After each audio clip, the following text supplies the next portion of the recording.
on into BKL Nightly. This is the Let's Talk Ball edition. I'm Thad Brown. He is Carl Jones. Every single week, we go through the all-22 film of every single Buffalo Bills game, find out who made mistakes, who was better than we thought.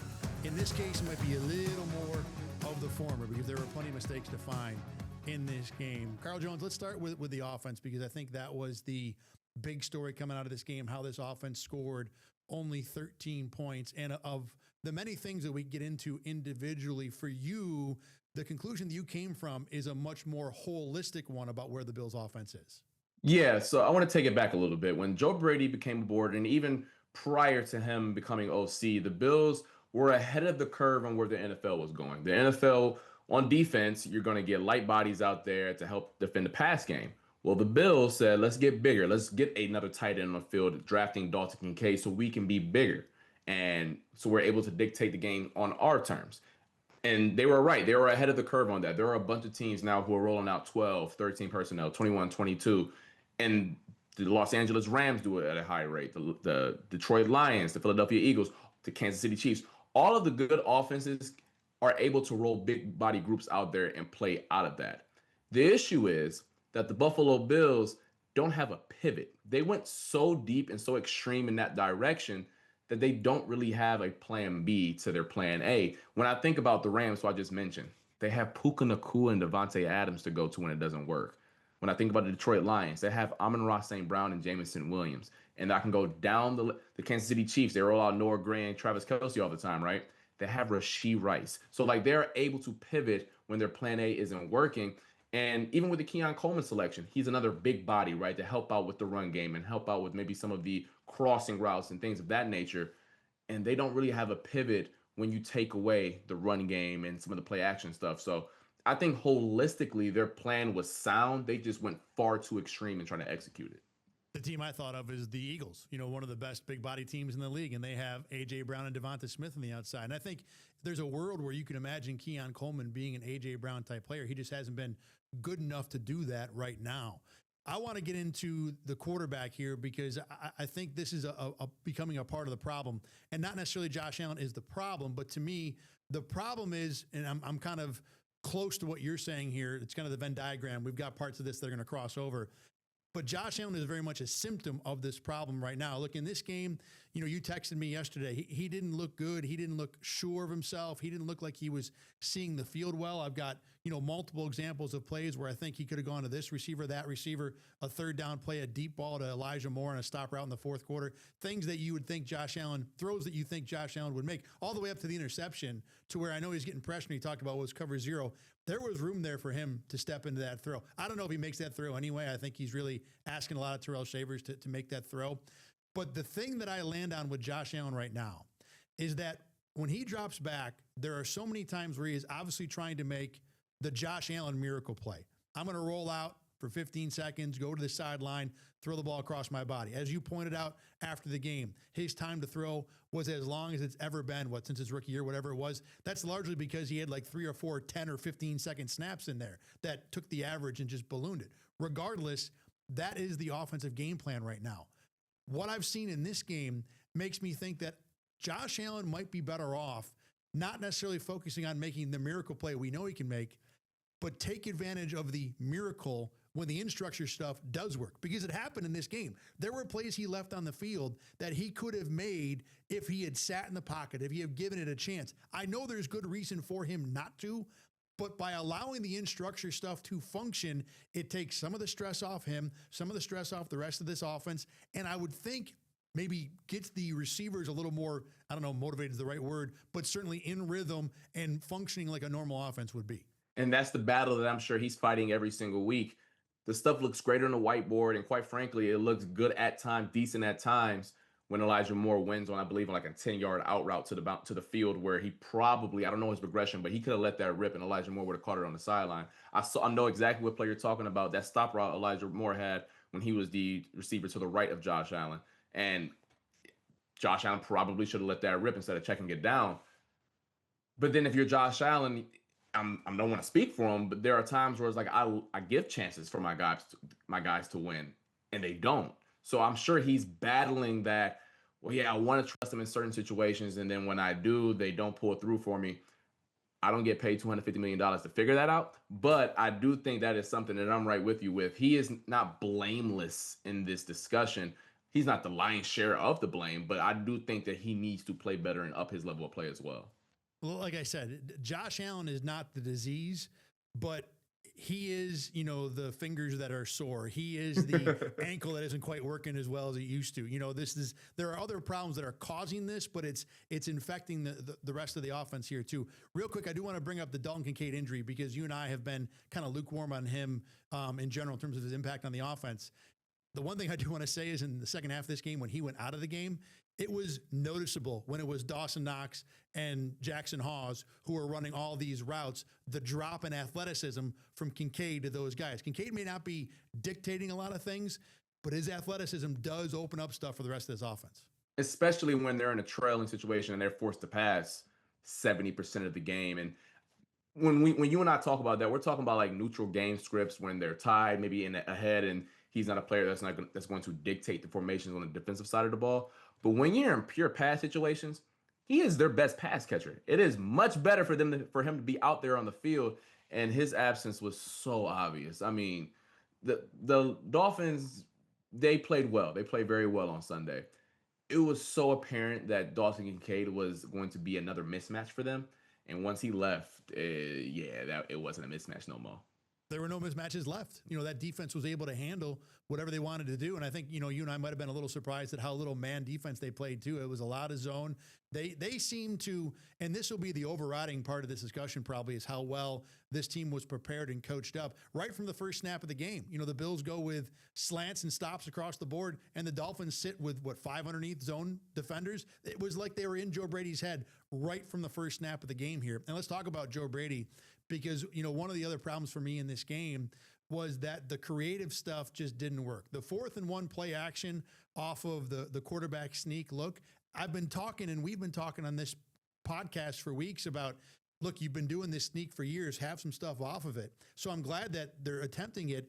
But, and correct me if I'm wrong, as someone who's played defense at a really high level, if you are trying to play action off a run play that's essentially going to be straight up the middle, why are you running your play action horizontal?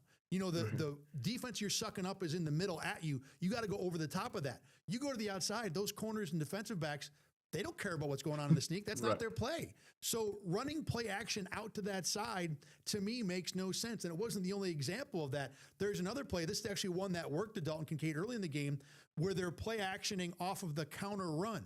Well, a counter run is fake left, run right. If you're going to fake left, run right, throw left, who are you faking out? What are you doing here? So stuff like that, bothered me in this game. We've talked about Joe Brady. What he does best is pound the advantages. Don't try and reinvent the wheel. When he had to reinvent the wheel in this game, it did not work very well at all. I think that Joe Brady is a good offensive coordinator. Let me start there. I do think that you don't do what he's done for the past 30-something games and not be good at your job. But what I am concerned with, and it's becoming a pattern and maybe even a theme at this point, is that most of that praise that I just gave out is dictated towards the run game and not necessarily much at all in the vertical passing game. And these aren't one-to-one comparisons here, but I do think there is some correlation with it. Stephon Diggs under Ken Dorsey was phenomenal. And then some things happen behind the scenes, a lot of stuff. But Joe Brady comes in and his production falls off a cliff.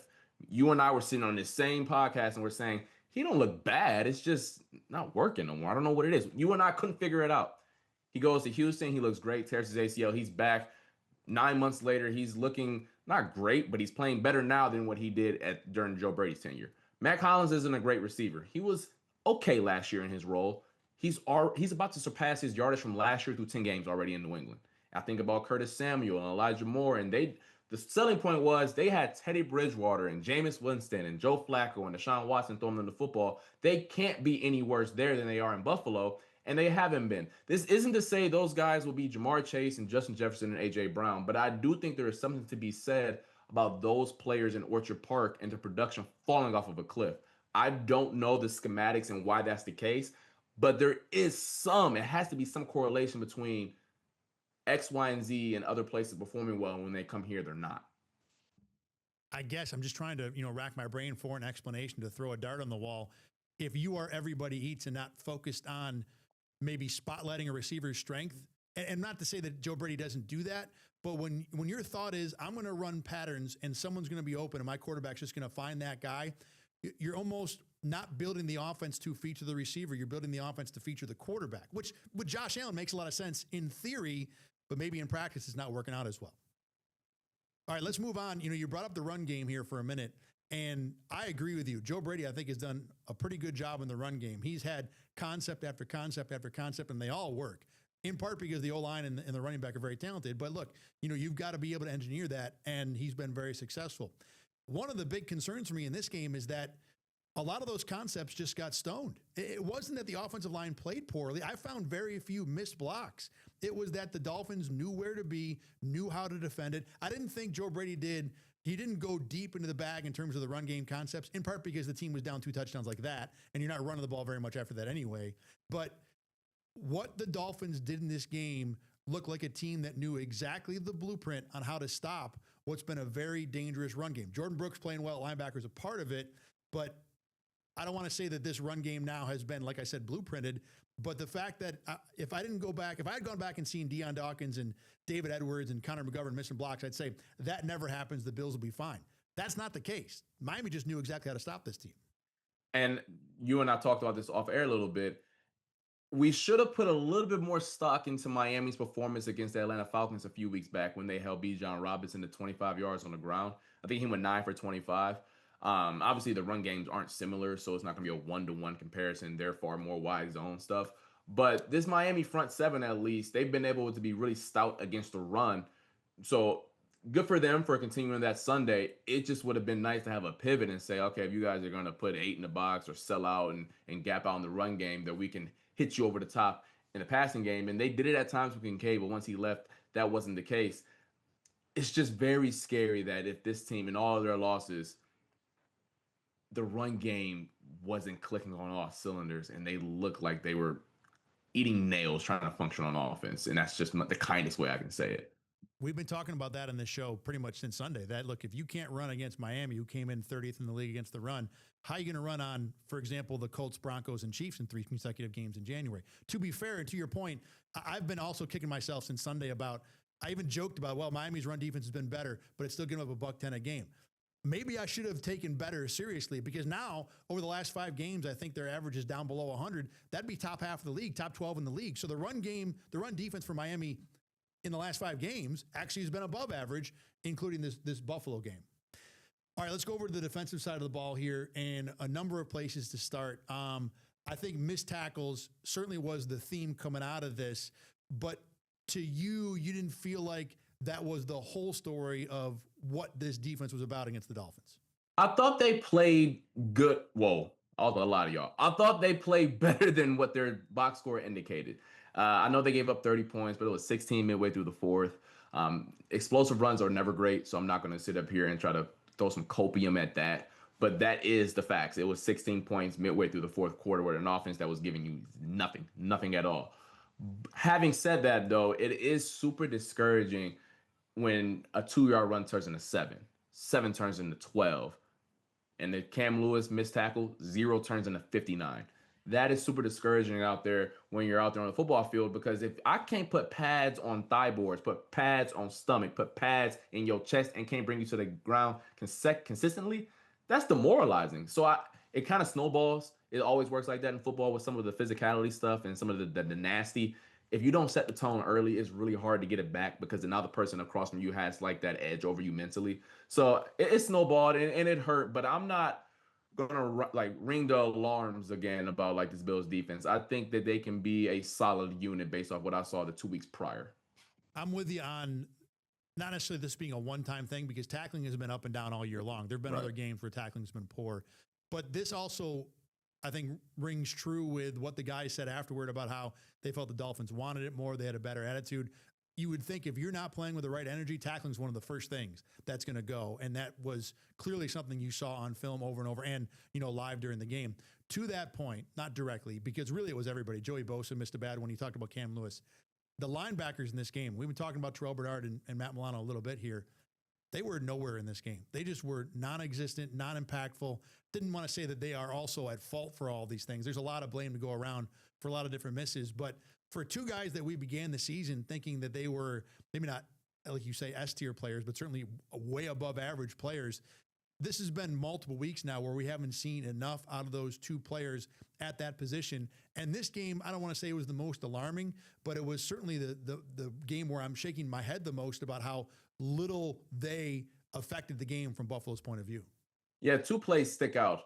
I believe it was the first quarter where Tua Tagovailoa was going his progression and he got all the way back to his check down, and Devon Achane was just by himself on the right sideline and took it for like a 15-yard gain. Matt Milano just loses him in coverage, just loses his awareness on that play. Let me interrupt you. I remember that play.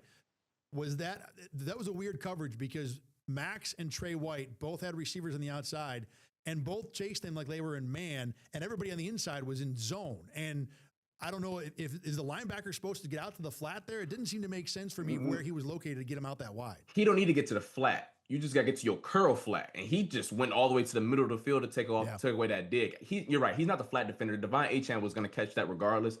But can we make that a 4-yard gain? Right, not 15 or 20. I'm not saying that he was in the wrong, like he was not supposed to be in some cover 2 alignment flat defender there. That wasn't the case. And then the other situation with Bernard that was very discouraging was the 35-yard touchdown, the last one of the game, where they did a crack toss and Devon Achane went down to the right side of the defensive formation. And it was simple. The center, Aaron Brewer, beat Terrell Bernard to the outside and cut him off, and Terrell Bernard had to go up underneath the block, and going up underneath the block when it's Devon Achane, who runs like an Olympic sprinter, good luck, house call. So it's just not great when TB's supposed best asset is his athleticism, his speed, his instincts. And on a play like that, where it's supposed to be on full display, it's not. And they haven't played great. They're going to have to play much better. And I know things in front of them aren't stellar, but that hasn't been the case throughout this last 2-3 years. There's always been moving bodies up front, and they haven't looked like this. You nailed it with instincts, too, because there was the play early in the game, the 3rd-and-1 fullback run with Alec Ingold. Matt Milano's just sitting there. That's a play where I would usually expect Milano to trigger. May not stop the play. It's 3rd-and-1, but he was sitting back waiting for the run to come at him when he was, I don't want to say wide open. I don't remember the play exactly, but that's a play where I would normally think Milano would be aggressive and get after the run. And there were a couple of those, but that part of the game and that asset for both players, like you said, that should be their calling card, is being able to use athleticism to get on top of runs before they have a chance to get on top of the Bills. And we saw so little of that in this contest. In terms of up front, I thought Deion Walker started strong and had multiple good plays. And there are other guys on the D-line I want to mention. But the negative stuff with these guys in the middle is just too much for a defense to bear. Daquan Jones, I thought, played pretty well, but he had to be on the outside a lot. Fedarian Mathis, is just a guy that, he looks like a practice squad player. There's fight there, but it's just not enough. When the Bills tackles lose, they lose 3 and 4 yards downfield. It happens way too often to be able to get any sort of consistent run defense going. Daquan Jones was at edge today. Sunday. I saw someone tweet it during the game. I'm like, nah, y'all lying. Y'all just trolling. And then when I watched it back, I said, oh no, they were serious. That's the state of the Bills' injuries right now, that a 320-pounder or whatever has to play edge. Speaking of the edges, though, I thought Joey Bosa and Greg Rousseau were violent in the run game. I thought they did a solid job for most of the game on setting the edge and getting off of blocks. There was one play where I thought Greg Rousseau was just like mean mugging someone the whole play, the way he was just defeating blocks. And I don't think he made the tackle off the top of my head, but he did a great job of stringing it out. So I do want to give those guys their just due. And if we're talking about the front seven, I thought Bosa and Rousseau really brought their hard head on Sunday. 100% agree. And Jordan Phillips needs to get some flowers too. He has been the one guy that I think you can consistently count on to battle play in and play out. There were a number of plays where he didn't make a tackle, but he occupied 2 blockers. And when you do that, now you can let Terrell Bernard and Matt Milano do their job. And for a defense to where Deion Walker might make the splash plays, but if I've said there are 15 plays where I want him to just occupy 2 blockers, he's doing that maybe 4 or 5 times out of 15. That's just not nearly enough. Again, Mathis Fedarian and Larry Ogunjobi in the same boat, just not being able to clog enough blockers, stop enough blockers. Jordan Phillips is doing that with an amount of energy. I got one more energy play for you later, but we'll get to that in a minute. Let's move back to the secondary now. Let's start with the good, and that's very much Cole Bishop, who is starting to stack really good games. I want to go over that interception real quick. So the Bills were in a too high look. That means two safeties staying high, 12, 15 yards down the field. They rotate in a cover 3 look. I believe it's Jordan Hancock or Cam Lewis that rotates into the box. Cole Bishop is on the far side hash. He's nice in a nice little pedal. To be fair, Tua Tagovailoa was eyeing Jalen Waddle the entire time. He didn't even try to look off Cole Bishop at any point. But nonetheless, he did his assignment. He did his 111th and read Tua's eyes right to the football. And the most important part and the most impressive part, and if there are anyone under the age of 18 listening to this, please pay attention. He high pointed the football. He met the ball at its highest point, and that is so crucial as a defensive back, especially when you go up against those wide receivers that like to dunk and those wide receivers that like to do the same thing as well. You, as a DB, have the same opportunity to go snatch the football out of the air just like a wide receiver. And that was super impressive and encouraging to see that out of Cole Bishop, considering, like we said last week, we hadn't seen a lot out of that at Utah or even his rookie season. If that's in his tool belt, and we're talking about a player that is willing to get his face dirty in the fan in the box, he is willing to play man-to-man coverage horizontally, and then he can give you something in a center field capacity like that, that's when we're cooking with gas here, and it's super exciting, and I can see the ceiling getting higher and higher each week. That play was just super impressive. You're so right about that play because it looks like he's fielding a punt, and you're thinking, well, hard was that? I mean, the ball was in the air. There's a lot of bad from the Tua side on that play. Yes. But one of the reasons it's so bad is because Cole Bishop is doing his job from the jump. And when you see where that safety is, Tua should not be looking at Jalen Waddle. Cole Bishop has that covered from the top. You do not need to throw that ball. And Tua got exactly what he deserved when he didn't throw that ball. It wasn't just that play either. There was the late third down where you could see Cole Bishop noticing the Westbrook-Akine stop route or stop occur, whatever it was, and was on top of it before the snap and darn near knocked it away. It probably was incomplete anyway. That was another one where you saw the coaching, the confidence, the athleticism all rolled into one. He's doing it play after play after play. There are still some mistakes here and there. He's still a guy in start 13, 14, whatever it is. But I agree with you. This game on top of the Chiefs game makes me very interested to see where 24 goes from here. Next to him in the secondary in terms of young guys, Max Hairston, totally different day. Sometimes we say, look, it's not as bad as you think. This game was probably worse than it looked because Hairston ended the game with the good vibes of the interception. Before that, though, he was getting an education from Jalen Waddle. Yeah, Jalen Waddle was giving it to my boy. Welcome to the NFL. And I think I want to make this clear. I am not down on Max Hairston. My man has started one game in the National Football League. But I want to add some context into who he was as a prospect and what we've seen so far.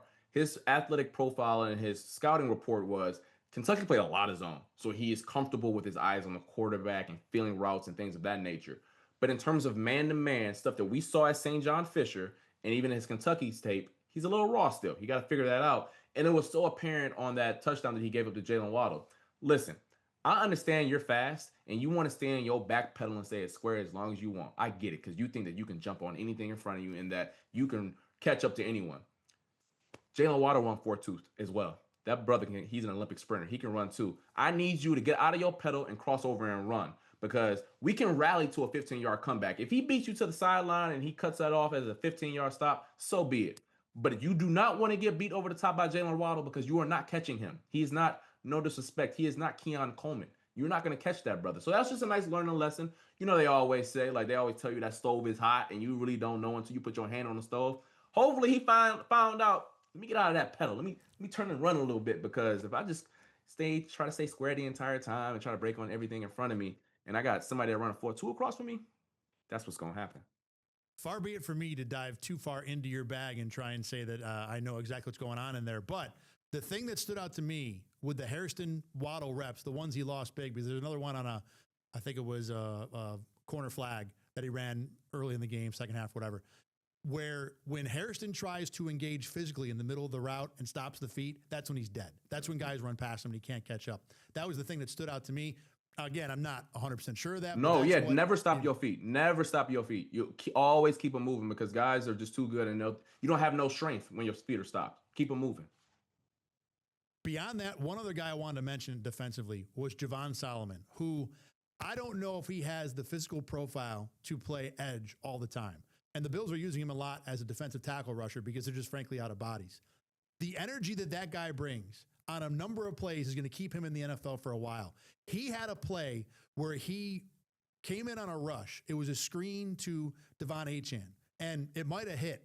Solomon got within a yard of the quarterback, turned around, and made the tackle 10 yards downfield from the line of scrimmage. On a play where if he's not there, it's Devon bleeping Achane. We saw what he can do. That thing might have gone the distance. Now, Solomon got burned later throwing a block on the Max Hairston interception that cost the Bills 15.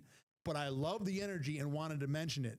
He is finding ways to make plays out of sheer will. And on a defensive line that is looking for anybody functional to play right now, I was very, very impressed with Javon Solomon. I'm not saying he's going to be Michael Hoyt, but if he can be that same guy that brings juice and brings some versatility up front, that will go a long, long way to helping out the D-line that is 2 players away from me and you lining up at edge.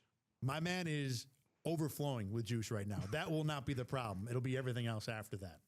All right, one question I wanted to address before we put this game to bed. All the stuff we talked about in this Dolphins game, and yeah, there were some positives. We talked about it, but for the most part, it was overwhelmingly negative. It's hard to walk away from this game and think this Bills team is going to do anything in January. But it's the same team that we talked about dictating to the Chiefs the week before, owning that game. They won by 7. It was not that close. Buffalo controlled that game start to finish. How do we reconcile these 2 games? Where are you with what this Bills team is, and I think more importantly, what they can and or will be going forward? I think I want to start defensively. I think we have enough evidence to suggest at this point that they cannot, and I mean cannot afford a team to just rely on the run game, because we have seen too many teams that don't have stellar run games run the ball and have career days on them.